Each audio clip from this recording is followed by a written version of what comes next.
Chapter 14 is about international trade.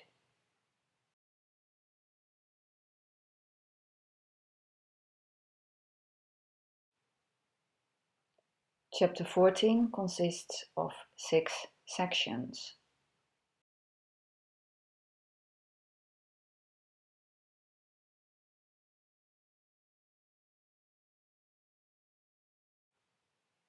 We start with the concept of globalization that goes well beyond the trade in goods and services. It also includes flows of capital, labor, and intra-firm trade.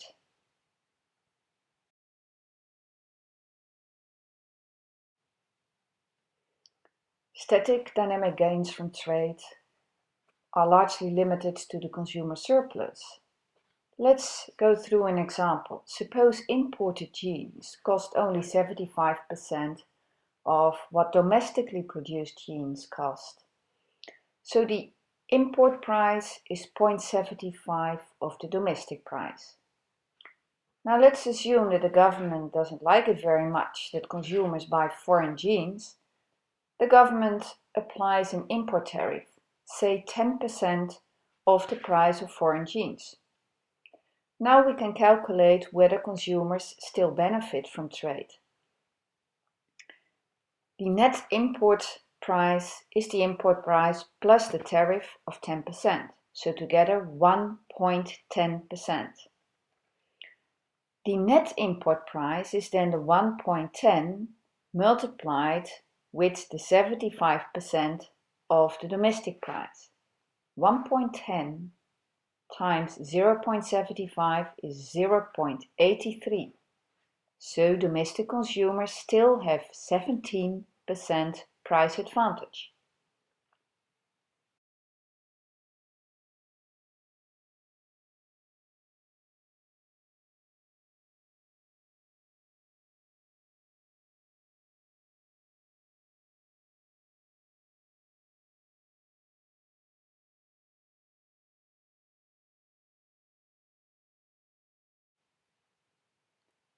This diagram shows you the extent of globalization of different countries. We measure it with total trade, that is export plus import, divided by GDP. Are you surprised to see that among the top globalizers are Singapore, but also Ireland and the Netherlands, and among the least globalized countries are the United States and Brazil and China?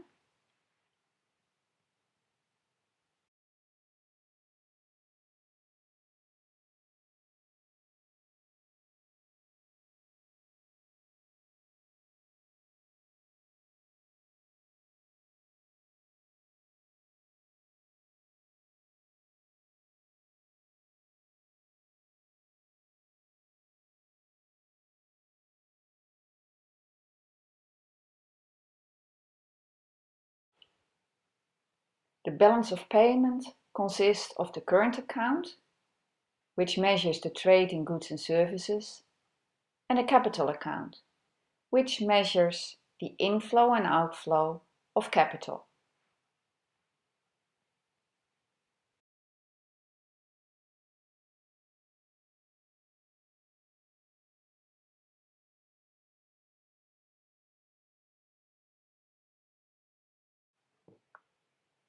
Trade is nice for GDP when you look at exports, but imports, they have a negative sign in the aggregate demand function, do you remember?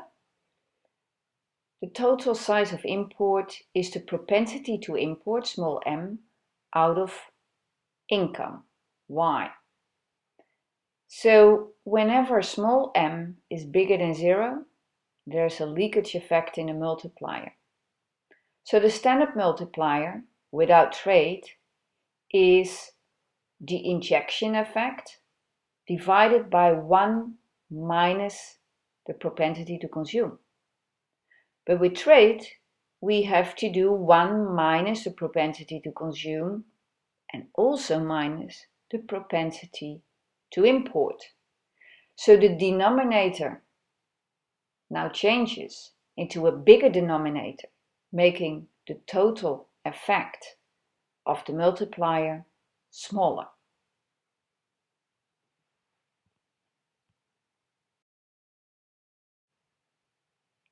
Check it out with the example on this slide for yourself.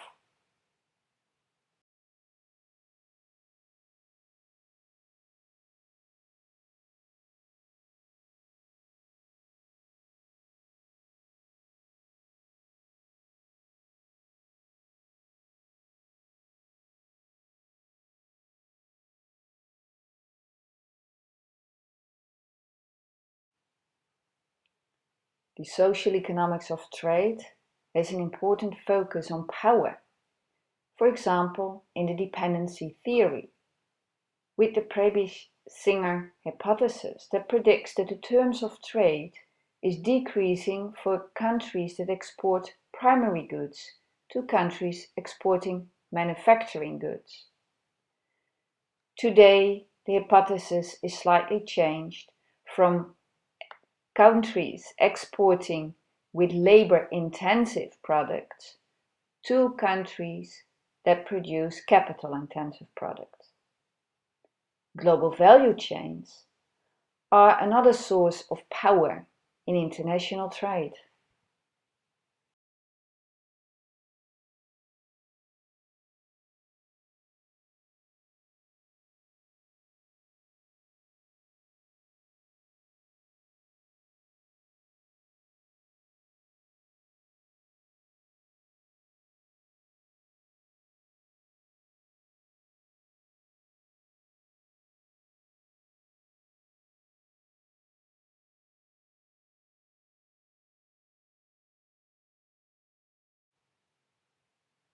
Fair trade is about enforcing an equal balance of power between trading partners.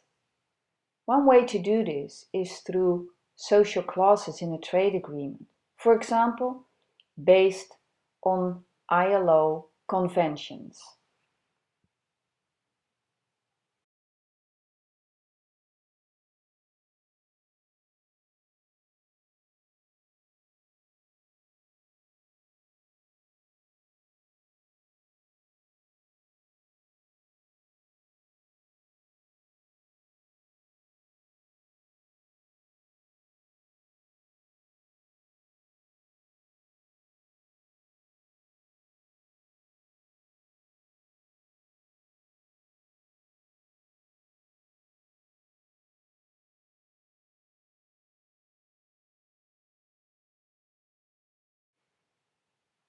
The institutional economics of trade is very much concerned with how trade is organized, for example through trade agreements or through trade unions like the European Union or Mercosur in Latin America or ASEAN in Asia.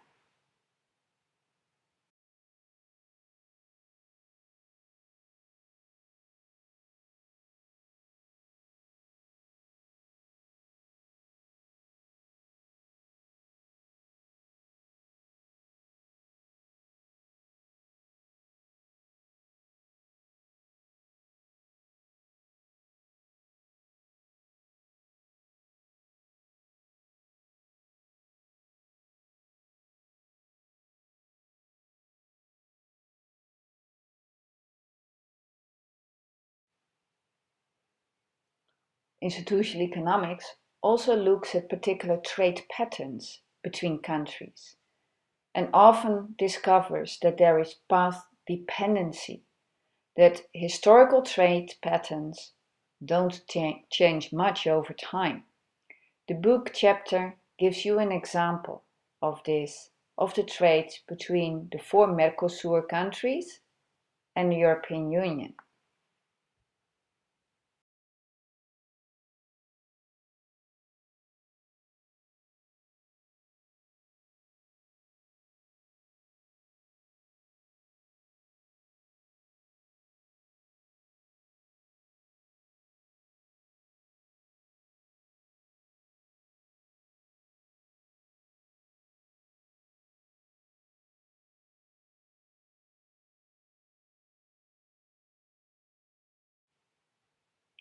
There's another important reason why we should look at trade patterns, not only path dependency, but also the asymmetries that are often part of these trade patterns.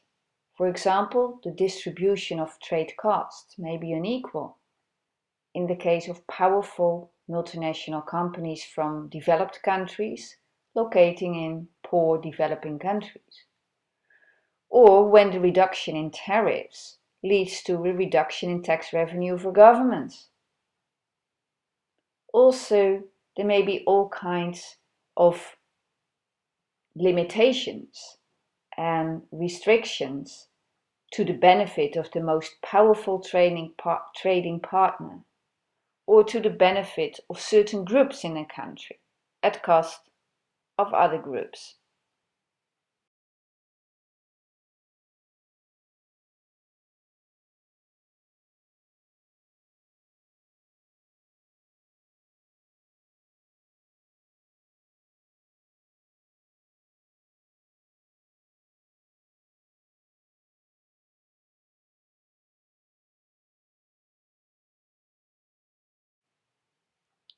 An important trade policy from an institutional perspective is infant industry policy, a temporary protection of new industries.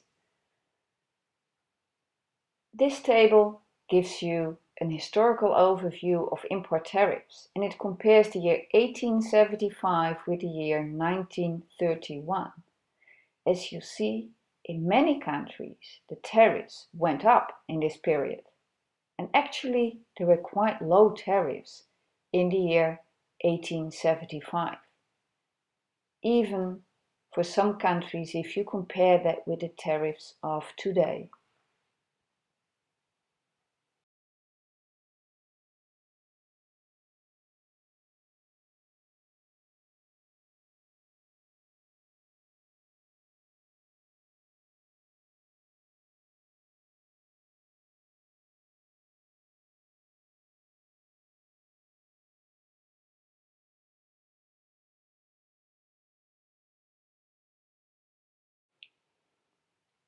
In post-Keynesian economics, there's a recognition that trade is often based on absolute advantage. What is important also is to look at the effects of the international trade in goods and services, as well as in capital, on the money supply and on interest rate, with effects on aggregate demand.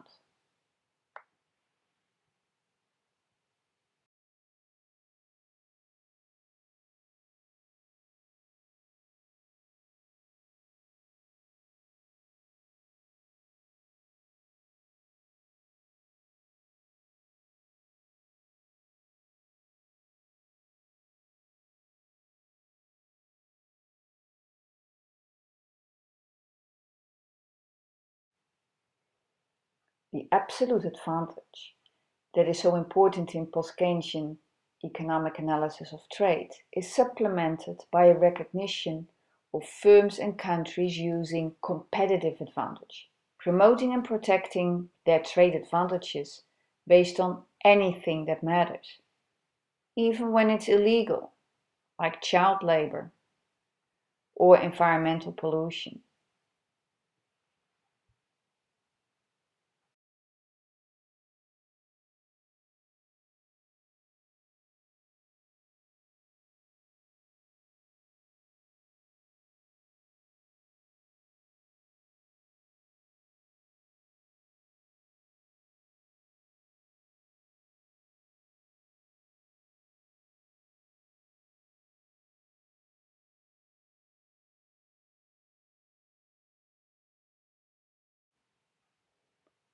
This diagram is an illustration of a competitive advantage based on the discrimination of women as workers in labor-intensive export industry. You see here quite a strong negative correlation between, on the one hand, women's wages as share of men's wages, and on the other hand, the growth of the value added per worker which helps exports.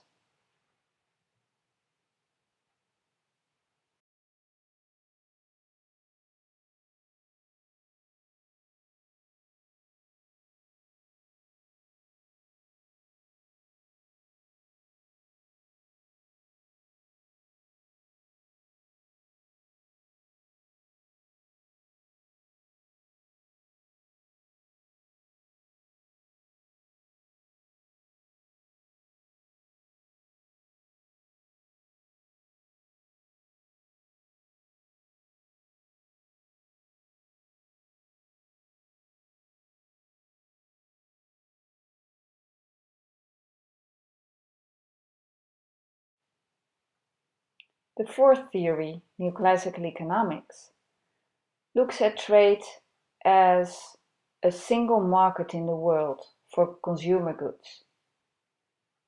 The main concept is comparative advantage. Even when country X has an absolute cost advantage in producing both good A and B, trade can still be beneficial when the comparative cost advantage of producing one of these goods is higher than the relative cost advantage of the other good. So countries will still trade with each other even if one country can produce both products more cheap than the other country.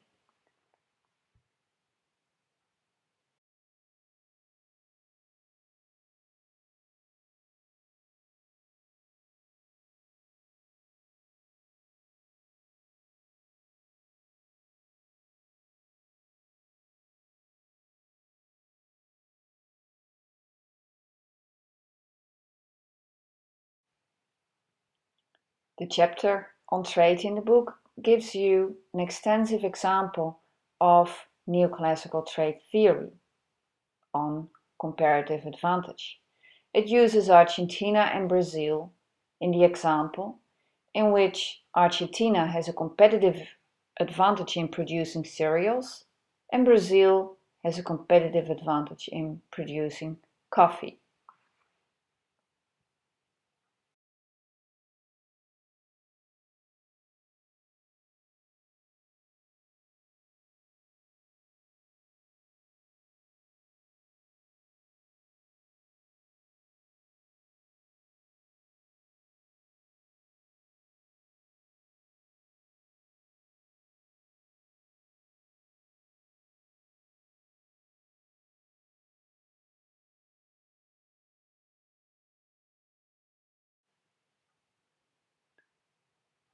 We calculate the trade advantages for each country by looking at the opportunity cost. That is, if there was no trade, how much cereal production should Argentina give up to produce coffee? And how much coffee production should Brazil give up in order to produce cereals? Well, it appears that the opportunity cost of coffee production for Argentina are very high. Why? Because it's too cold in Argentina to grow coffee. Brazil, well, that also grows cereals, so that the climatic conditions in Brazil are better to produce both goods. But nevertheless, relatively, Brazil is better in producing coffee. So there's a basis for trade. Brazil exporting coffee to Argentina and Argentina exporting cereals to Brazil.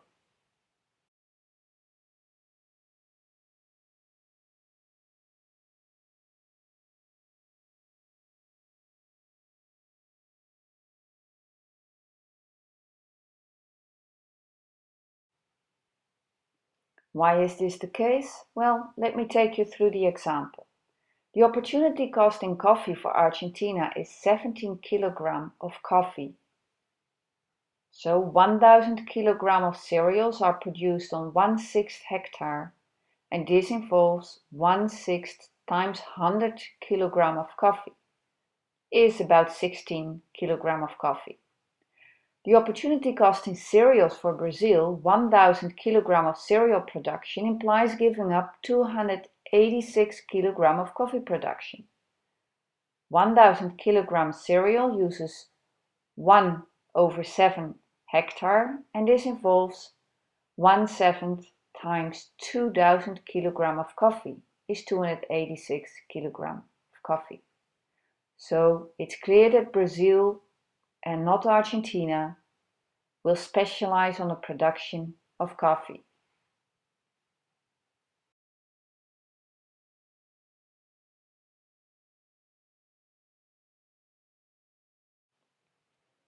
You see two tables. The first one is autarky, meaning no trade.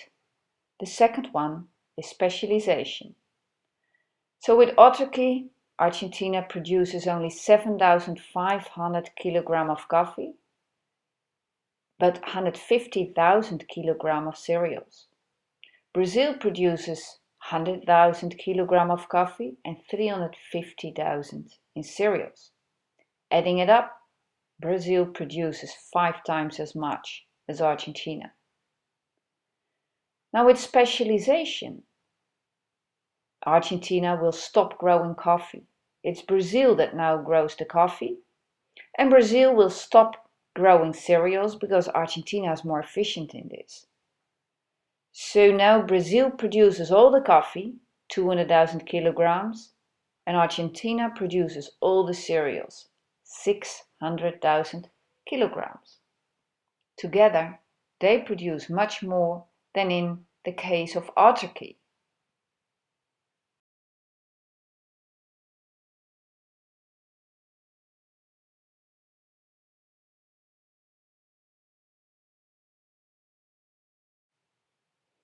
Let me summarize the trade result on this slide. So the specialization on comparative advantage.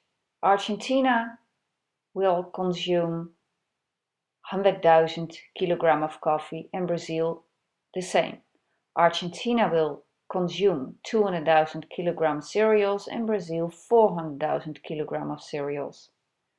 The consumer surplus in Argentina for coffee is huge. It's 92,500, thanks to trade. The consumer surplus in Argentina for cereals is small, 50,000. For Brazil, there's no consumer surplus of coffee because it grows all the coffee itself. And for the cereals, it's 50,000. So adding up, there is a positive consumer surplus, both for Brazil and for Argentina, but a bit bigger for Argentina.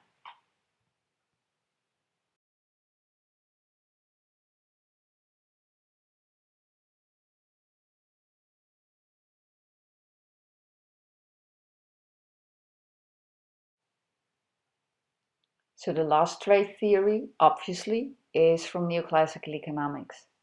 And it predicts convergence, meaning that countries that have a different level of economic development and trade with each other, after several years will become equally rich.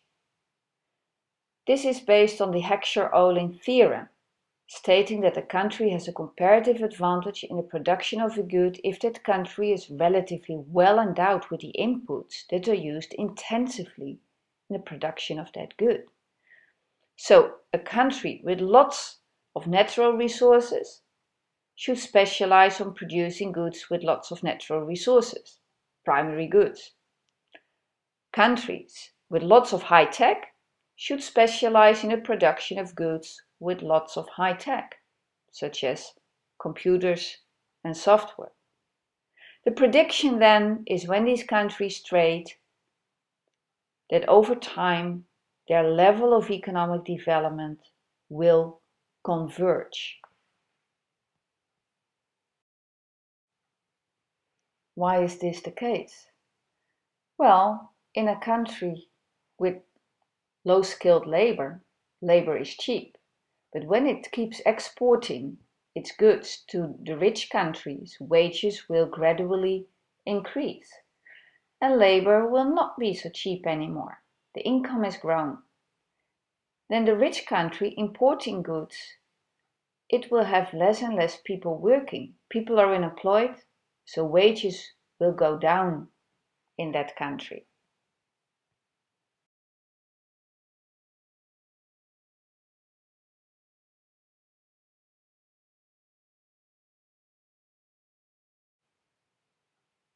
The final slide is a case study of the North American Free Trade Agreement between Mexico, the US and Canada.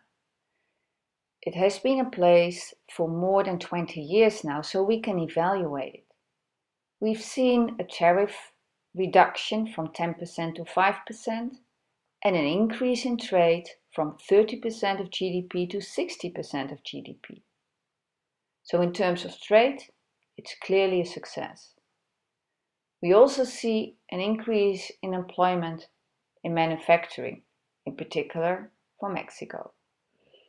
But the wages hardly increased in Mexico over 20 years, only 2–2.5%.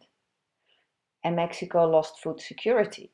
First it produced more food than people could eat, and now it has to import food. And unfortunately, the level of technology did not really increase. Moreover, US and Canada are now investing more in China than in Mexico. And unfortunately, poverty only declined for the poorest, but for those above, not.